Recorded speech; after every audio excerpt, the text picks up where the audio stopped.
Bienvenidas al Mesticiero en su ya muy gustada sección del Mesti Podcast. Estoy aquí con mi coanfitriona Amelia Ojeda. ¿Cómo estás, Amelia? Hola, buenos días. Mucho gusto, muchas gracias por la invitación. Pues muy felices de que la aceptes de manera ya permanentemente, para que sigamos aprendiendo juntas. Y bueno, vamos a hacer una llamada a una invitada récate chévere, que es Yolanda Molina Reyes. Ella es lesbiana, acompañante y abogada especialista en género y derecho por la UNAM. Actualmente trabaja como abogada de documentación y litigio de casos en Gire. ¿Se acuerdan de Gire? Que Gire. Y usted ame. Ya amarró esto. Sí, así. Pues ya logramos enlazar con nuestra invitada para hablar de maternidad y diversidad sexual, para que nos ayuden junto con Amelia a comprender el tema, quitar el tabú, poder comunicar a todas las mujeres que nos escuchan y poder juntas avanzar en ese camino en el que podamos hacer valer nuestros derechos, ¿verdad? Claro, y por eso también queremos que Yolanda nos explique, nos hable un poco de este tema, de los casos que se han atendido, que también hemos atendido acá en Yucatán, y que es un tema también invisibilizado. No se piensa que mujeres que no son heterosexuales puedan ser madres, deseen ser madres y ejerzan sus derechos reproductivos. Entonces, te damos la palabra, Yolanda. Pues de nuevo muchas gracias por la invitación. Estoy muy contenta de compartir espacio con ustedes. Pues bueno, creo que para poder hablar de maternidad hay que hablar también pues de los sistemas de opresión, ¿no? O sea, los sistemas de opresión pues son el capitalismo, el sistema sexo-género, ¿no? La heterosexualidad, el racismo, el capacitismo, o sea, existen de múltiples formas, ¿no? Y estos sistemas han creado como estos estereotipos en torno a pues cuerpos, condiciones anatómicas, fisiológicas y demás, que hace que te digan dónde tienes que estar en el mundo, ¿no? Sí, así. Y entonces, como en la primera definición de mujer, pues, o sea, cuando pensamos en qué es una mujer o qué tendría que estar haciendo, nos damos cuenta que las mujeres parece que tenemos el destino de ser madres, ¿no? O sea, madres biológicas, para empezar, maternidades biológicas, sí, así. Abnegadas, ¿no? Que nacemos con este instinto maternal y por eso desde niñas, pues, que la muñeca, ¿no? Que el color rosado, que la muñeca, ¿no? Que no brinques. Exacto. No manejes. Aquí en Yucatán, como antiguamente, entonces esta chica que no maneje bicicleta, ¿por qué? Que no juegue fútbol, que no cargue cosas, que aprenda a cocinar. Ningún sentido, ¿no? Totalmente. Exacto, porque las mujeres estábamos destinadas justo como a la vida privada, ¿no? Al hogar y al cuidado de las personas. O sea, no solamente se espera que tengamos hijos, sino que también que cuidemos a un marido, que cuidemos a la familia, ¿no? Sobre las mujeres recaen muchísimas labores de cuidado. Entonces, pues o sea, siempre hago este análisis como pues desde de quién soy yo, ¿no? Una lesbiana visible, que pues antes pasó por un proceso de heterosexualidad, ¿no? Sí, así. Y que justo, por ejemplo, pues hace unas semanas yo hacía la reflexión de que yo nunca quise ser madre, o sea, antes de ser feminista, antes de ser lesbiana, o sea, antes de todo, yo no quería ser madre, o sea, y para mi familia fue muy complicado porque era como, pero ¿te gustaban las muñecas? Sí, pero les rayaba la cara y les cortaba el pelo. O sea, como que no eran como, ay, mi bebé, hay que acostarlo. No, o sea, yo las agarraba y les decía cosas, ¿no? Sí. Y entonces era como que no quieres ser madre, ¿no? Claro, y estás entonces, destinada, ¿no? A esto veniste al mundo, exacto, ¿no? O sea, ese es el orden, porque además crecí en una familia bastante tradicional. Entonces, o sea, yo me acuerdo escuchar de niña que decían como, bueno, tienes que terminar una carrera, porque las mujeres de mi familia nunca terminaron una carrera, pero luego inmediatamente te tienes que casar y tener hijos, ¿no? Y yo crecí pensando en como, okay, ese es el orden de las cosas, Y luego fui creciendo y me fui dando cuenta de que pues no, porque además yo crecí o sea, yo soy de las primas mayores y había un chorro de niños y yo así de, no puedo, ¿no? O sea, como, no me nace, no quiero jugar con ellos, no quiero cuidarles, esas cosas, ¿no? Y entonces, pero creo que es una conversación que no tenemos desde las infancias, ¿no? O sea, todo esto empieza desde que, por ejemplo, vas al kinder, vas a tu primer día del kinder y regresas y te dicen, ¿ya tienes novio? Sí, claro. Sí. Esa es la primera pregunta. Sí, así. Y también hiciste amiguitas, ¿no? Jugaste, llevaste tu muñeca, dibujaste corazones. O sea, no tiene que ser como nos han dicho que tiene que ser, ¿no? Y sí, desde claro. el primer día, tratando de que sigas ese perfil. Claro, y o sea, y viene desde más atrás, o sea, pensémoslo, ¿no? O sea, cuando ya los bebés están, o sea, llevas a unos niños a jugar, es como si una niña y un niño empiezan a jugar, no los leemos desde la amistad, se gustan. Claro, ¿no? estamos, se gustan, sí. ¿no? Y entonces así lo vamos reproduciendo, ¿no? Y entonces ya, o sea, o sea, el mundo nos ha hecho creer que así es, o sea, así deben de ser las cosas, ¿no? Pero la realidad es otra porque la maternidad es heterogénea, no es homogénea. Sí, entonces, primero vamos a encontrarnos, por ejemplo, pues estas mujeres que pues sí quieren ser madres, ¿no? Que están en la familia tradicional, casadas con hijos, ¿no? Que se dedican al hogar. Esas mujeres existen. Pero también existen las mujeres que están en esa condición, pero además tienen un trabajo, además, ¿no? Que son las que cumplen una doble jornada. Y que no sé si vieron, pero una marca de jamones hizo una campaña terrible, ¿no? Que decía como mamá te amo, pero en las otras letras decía como hoy, aunque te has alejado por mí por tu trabajo.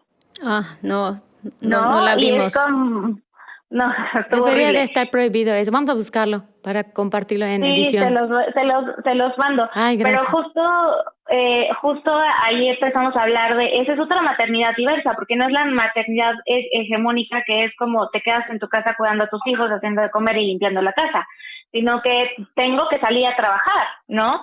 Y eso empieza a romper un poco estos binarismos, ¿no? Pero de lo que no hablamos es también, pues, de las otras madres, ¿no? Cuando te identificas como lesbiana, o sea, a mí me pareció muy chistoso porque la primera vez que se lo dije a mi mamá, pues lloró y me dijo, no voy a tener nietos, y yo, Bueno, eso ya lo había decidido desde antes, ¿no? Pero exactamente. Pero sí fue así de, ¿qué? ¿No? Como, claro. O sea, ¿por qué? ¿Por qué no? O sea, digo, yo ya lo había decidido, como les he contado, pero es como, ¿por qué ser lesbiana significa que no voy a tener hijos y sigo teniendo un útero? O sea, sí. Y hasta donde se funciona, ¿no? Claro, y la otra cosa también es que, por un lado, te van formando para ser madre, pero una madre heterosexual. Entonces, si tú dices, no soy heterosexual, soy lesbiana, entonces automáticamente se te cancela esa posibilidad. Socialmente se dice, solamente van a ser madres las mujeres heterosexuales.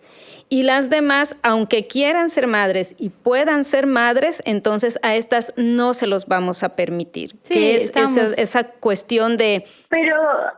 Sí. Digo, yo lo complejizaría más porque es más bien, no es como no pueden existir, es no las vamos a visibilizar. No las vamos a aceptar, claro, las vamos a... Porque justo la maternidad lésbica es muy amplia, ¿no? O sea, vamos a encontrar desde quienes son la pareja y deciden buscar un donador, ¿no? Quien decide adoptar o quien ya conoce a alguien con algún niñe y pues deciden formar una familia, ¿no? O sea, ser madre lesbiana es una realidad, ¿no? De hecho, por ejemplo, me estaba acordando que uno de los primeros grupos de lesbianas en México era Grumale, que era el grupo de madres lesbianas, y que la mayoría de estas mujeres, pues eran mujeres que habían estado casadas, que se dieron cuenta que no, obviamente bastante privilegiadas, y después empezaron a andar con otras mujeres a juntarse, y ahí pues la crianza era mutua, porque digo, no es como que yo pueda vivir voy a vivir con alguien que tiene un hijo y me deslinde de eso, ¿no? Claro, es una construcción familiar también.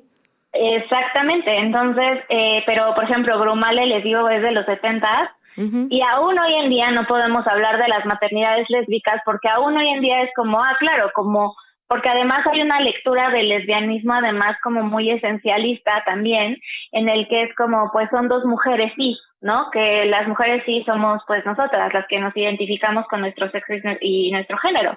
Pero ¿qué pasa si yo como lesbiana ando con una lesbiana trans? Pues sí, seguimos siendo una pareja lésbica, Sí, así. ¿no? Y podemos reproducirnos naturalmente, lo cual al sistema, naturalmente, o sea, dentro del sistema, pero eso le corrompe, porque es como, no debe de haber esa posibilidad, porque tiene que ser un hombre, ¿no? Sí, no, y es terrible la doble moral, ¿no? Porque no se ponen a pensar lo que de verdad tendríamos que pensar, si es una persona estable emocionalmente, si es una persona que va a inculcar valores, que le va a hacer feliz a un niño, a una niña, a un niño.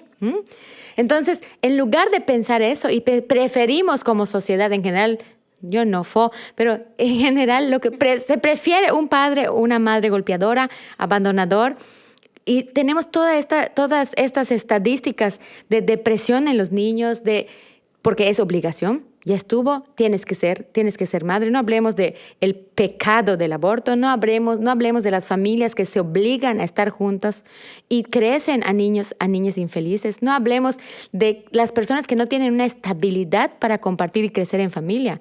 Y entonces jamás, en eso queda lejísimos la posibilidad de pensar como sociedad que dos madres pueden criar a un ser humano feliz. No, porque es o pecado o es mal visto, ¿no? O es algo diferente. Cuando lo diferente la diferencia sería que dejemos de pensar en construcciones violentas, ¿no? Claro. Claro, y, o sea, por ejemplo, Julissa Mantilla siempre dice que, pues, o sea, la sociedad se ha construido a través de la violencia sexual. Totalmente. Y eso es realmente cierto, porque digo, yo creo que todavía le podemos preguntar a nuestras abuelas si fueron raptadas. Sí. El rapto, el delito de rapto ya no se perseguía si se casaban con la chica. La violación también en algún momento era excusada si se casaban con su agresor. Entonces, ¿qué tipo de familias es donde hemos estado creciendo, no? Ahora, también creo que, o sea, tenemos que hablar de que, o sea, porque también hay esta negación a ser madres a ciertos grupos, ¿no? Y que cruzan con temas de racismo y de clasismo. Yo he escuchado mucho, por ejemplo, hablamos de Yucatán, donde está la causal socioeconómica, que yo siempre digo que es la causal discriminatoria, porque en automático se dice que, bueno, si hay una mujer empobrecida que tenga más de 3 hijos, puede ir a abortar, ¿no? O sea, pero ¿qué pasa si yo soy una mujer de clase media que tengo 3 hijos y ya no quiero un cuarto, ¿no? O sea, se está limitando justo a enfatizar a que las mujeres pobres o las personas en pobreza no pueden criar niños felices, ¿no? O las personas indígenas. Y ese es un grave problema del racismo y del clasismo que vivimos en el país. Sí, y yo creo que también tenemos que poner en el ojo. Sí, y también por el tema de la condición de salud de muchas mujeres, ¿no? Uh-huh. O sea, las mujeres sí debemos ser madres, pero si vivo con VIH, entonces no. Entonces son todas estas características y particularidades que tenemos las mujeres que nos ponen en una situación de mayor o menor vulnerabilidad o discriminación, porque se espera que llenemos un cierto formato social y entonces sí, que seamos madres. Pero una vez que nos salimos por alguna razón de esa idea, de ese estereotipo social que se tiene, empiezan a cancelar la posibilidad de serlo o a invisibilizar. Y al invisibilizar también lo que hacen es negar derechos a estas mujeres y también a las familias de estas mujeres, ¿no? Que a partir del trabajo que se ha estado haciendo a nivel nacional, con diversas organizaciones, México Igualitario, GIRE, UNACE, Indignación acá en Yucatán, pues sí se ha estado buscando este reconocimiento de estas otras familias, de estas otras posibilidades de maternidad de mujeres lesbianas, de mujeres trans, de hombres trans, de mujeres que viven con VIH o que son parejas de hombres que viven con VIH, pero que ellas desean tener un hijo, una hija de la pareja con la que están viviendo. Y es algo que ya no hay ya no hay más argumentos que se puedan esgrimir, porque tanto legal como científicamente hay muchas ya herramientas que podemos utilizar para poder ejercer ese derecho a la maternidad que tenemos como mujeres, o también para ejercer ese derecho de no ser madres, que es una decisión también que tenemos las mujeres. Sí, así, y aparte, Claro. también la construcción, porque por el otro lado, la construcción las niñas y los niños, justamente pensábamos, ok, ya se está hablando, ya se está trabajando, ya se está visibilizando, pero en las escuelas, por ejemplo, a los hijos de dos madres, a los hijos de dos padres, sigue una violencia inculcada desde muy pequeñitos. No lo hablamos directamente con los niños, con las niñas, no les hablamos de esta existencia y yo creo que está mal incluso decir de esta aceptación. Porque yo no soy alguien para aceptar o negar algo, pero sí para respetar, convivir y conocer y saber, ¿no? Porque vamos heredando, como tú decías, no le hemos preguntado a nuestras abuelitas si fueron víctimas de violencia, cómo fue que que comenzaron a construir su familia. Pero sí podemos hablar con los niños de la familia, con las niñas de la familia, y también, a mí me sorprende mucho cuando hablo con mi abuelita, cómo también ellas han construido un nuevo criterio a partir de la libertad. En algunos casos porque ya son viudas, en otros casos porque han tenido ahora el tiempo de leer, informarse, conocer y evolucionar un pensamiento del cual ni siquiera fueron parte. O sea, ellas heredaron ese machismo, esta construcción, este ser mujer mártir, pero también dieron el salto para un nuevo criterio para vivir. Y nosotros mismos nos damos cuenta que en la docencia, por ejemplo, en los programas, nosotros que nos dedicamos al entretenimiento, al arte, a los talleres, no estamos incluyendo esos temas para los niños. Y los niños necesitan esas herramientas para poder construirse su propio criterio. Entonces, es un tema redondito, pero que como sociedad está totalmente hecho a un lado, ¿no? Está prohibido. Sí, porque mira, incluso, por ejemplo, o sea, voy a meter otro tema porque digo, cuando ya empiezas a hablar de lesbianas hay que ver la complejidad, ¿no? Y, o sea, a las personas no nada más nos cruza una categoría de opresión, sino son varias, ¿no? Pero también de privilegio. Y entonces, por ejemplo, también a mí me gusta mencionar y hablar de que, pues, ¿por qué las personas con discapacidad se les negaría tener un hijo o personas con algún síndrome? Les voy a contar, en Gire tuve la oportunidad de acompañar a una familia donde la chica, se casó con un joven que tiene el síndrome de Treacher-Collins. El síndrome de Treacher-Collins es un síndrome que modifica los huesos de la cara. Son personas que pueden nacer nacen sin pestañas, no tienen orejas, si los vean en la calle, mucha gente a veces se confunde y piensan que tuvieron un accidente o se quemaron. No tiene ningún otro tipo de complicación, ¿no? Uh-huh. Entonces ella decide, ¿no?, tener este hijo, pero en el ISSSTE le dicen que no, ¿no? O sea, en el ISSSTE no le hacen caso y empieza a decir, mi pareja tiene Treacher-Collins, y al momento del parto, cuando nace, pues, el bebé, se dan cuenta, gritaron en la sala de parto como no tiene orejas.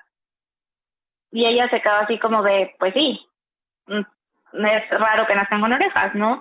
Y por no saber atender este síndrome, pues, el producto falleció. Entonces, la gente la regañaba a ella y le decía, es que cómo se atrevieron a tener un hijo. Y es de nuevo, ¿por qué nosotros tenemos que decidir quiénes son las vidas valiosas o las vidas funcionales o las formas de crear familia, no? Y no pensamos en que pues las personas tienen la libertad y el derecho de ejercer su sexualidad y su reproducción, ¿no? Y que además otra cosa que no hemos entendido es que la maternidad, aunque en este sistema capitalista se lee como algo individualizado, pero en realidad es una cuestión colectiva. Sí, así. Y las mujeres, digo, todavía lo ejercemos, pero no vemos la colectividad hacia los hombres, ¿no? Y entonces, por ejemplo, también, o sea, pensando en toda esta complejidad, ¿no? Pues las maternidades de las disidencias sexogenéricas siempre son complicadas, ¿no? Porque cuando tú vas a la escuela lo que escuchas es que te hablan de un solo tipo de familia, ¿no? Y entonces, por ejemplo, en algún momento también tuve la oportunidad de acompañar a una niña que fue registrada por su madre biológica porque no deja, o sea, el, el Estado quería que la otra mamá pasara por un proceso de adopción. Cuando los hombres pueden reconocer a los hijos de manera administrativa y sin ninguna prueba. Sí, O sea, así. ellos pueden presentarse y decir, es mi hijo y ya, sea o no lo sea. Y entonces, pues digo, metimos un amparo y bla, bla, bla, se ganó. Y entonces esta niña decía, o sea, estaba muy estresada porque decía que cómo la gente le iba a identificar ahora si no sabían que su nombre y su apellido cambió, ¿no? Y Claro. tenía mucho miedo. Y era totalmente válido, ¿por qué? Pues porque en la escuela, pues ella, o sea, pues la construcción de familia que le decían era mamá y papá, y ella decía, yo tengo dos mamás, pero una mamá no viene aquí porque no es un papá, ¿sabes? Claro. Y entonces ahí vamos rompiendo justo con estos esquemas, ¿no? Y también con esta idea, ¿por qué? Porque el hecho de no reconocer que existen las maternidades lésbicas, bisexuales, indígenas, ¿no? Con discapacidad, y que en el caso de las personas trans, también tuve la oportunidad de acompañar a un chico embarazado. Él me decía, es que yo soy el papá, yo no quiero que me traten en el hospital Como como la la mamá. madre por el simple hecho de que biológicamente yo lo voy a tener. Y le dije, estás en todo tu derecho, es una gestación de un padre, ¿no? Y él tenía su pareja, una mujer cis, y entonces pues ella era la mamá, y ella me decía, es que yo soy la mamá, ¿no? Le digo, no, a mí me queda clarísimo, ¿no? Pero cuando iban a los servicios de salud, entonces se referían a él en femenino, le hablaban, o sea, porque además toda esta construcción, o sea, hasta el certificado de nacimiento que ya se modificaron afortunadamente en 2020, pero esto fue en 2019, decían datos de la madre, Claro. ¿no? Entonces, nos cuesta mucho trabajo percibir que las familias se están construyendo y gestando de otras maneras, de maneras libres, amorosas, ¿no? Y que tenemos que reconocerles a las personas esa capacidad, ¿no? Y por eso preguntar, como por ejemplo yo le pregunté, ¿tú cómo te sientes en esta gestación? Y me dijo, sí, soy el padre, simplemente soy ahorita el mecanismo por el cual vamos a tener un hijo biológico, pero yo soy el papá. Y dije como, no, pues claro, ¿no? Y habrá quien diga como, pues no, si lo veo como una maternidad o no. Y todo eso es de la complejidad que tenemos que estar hablando, ¿no? Y normalizando, ¿no? Yo sé que a veces, muchas veces no pensamos en estas otras maternidades porque también son maternidades que se viven en lo privado, ¿no? Si hablamos, por ejemplo, de una mujer con discapacidad, ¿no? Que tenga un hijo, pues es muy poco probable que salga, o sea, si tiene una discapacidad motora que salga, ¿no? Y que sea visible, pero eso no quiere decir que no está siendo madre, ¿no? Si estamos hablando de estos síndromes también, porque por ejemplo, las personas con síndrome de Down han puesto el ejemplo de decir, es que somos personas totalmente funcionales y que Así es, podemos que tener pueden ejercer sus trabajos y derechos. familias Ujú. y demás, no en los términos de las otras personas, pero sí en nuestros términos. Y es claro, o sea, ¿por qué no, no?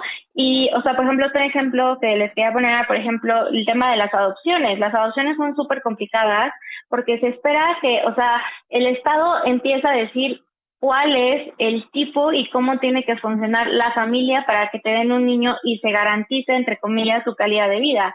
Esto no es cierto porque, por ejemplo, acompañé a una pareja que quería adoptar en una comunidad indígena y pues ellos podían brindarle la vida, una vida muy feliz, de acuerdo a sus condiciones.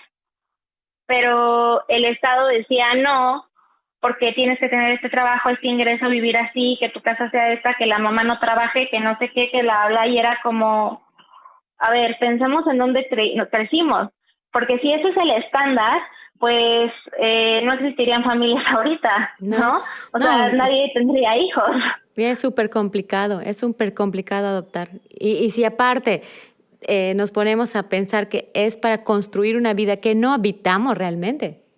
Claro. Entonces, pareciera más ficción y por eso estamos en estos problemas. Y por eso también en Yucatán sigue habiendo mucho abandono, mucho trato como debajo del agua, ¿no? Sin poder darles los derechos que requiere y el proceso que se requiere para una adopción, para la gestación. Bueno, no hablemos de... Sí, y bueno, yo creo que este tema, pues es un tema para mucho. Muy, muy amplio, y yo considero que es también un tema que debemos abordar siempre para cada vez ir visibilizando, ir informando a aquellas mujeres que no cumplen los estándares, pero que están siendo madres o que no desean ser madres, para que cada quien pueda hablar de sus necesidades y de su experiencia. Y hoy, bueno, el 28 de mayo, Día Internacional por la Salud de las Mujeres, y todavía estando en el mes de mayo, en el mes de la maternidad, pues es importante hablar de estas maternidades diversas. Y esperemos que, bueno, que no sea como la última vez que hablemos del tema. Podemos también tener un tema el próximo mes. Sí, te invitamos a que podamos continuar con estos temas, porque creo que nos alcanza para un montón de capítulos, un montón de episodios, y sobre todo también que podamos tener esta retroalimentación de las personas que nos ven, ¿no? Que nos puedan decir sus dudas y ustedes nos puedan ayudar, que están en este camino más avanzado de la investigación, visibilización y de compartir con nosotras, porque creo que eso es lo más importante, hacerlo visible. No. Pues les agradezco mucho porque les digo, o sea, a veces parece cansado, ¿no? Hay gente que dice, tenemos que mencionar a todos, y yo, pues sí. Sí, claro pues sí. Que sí.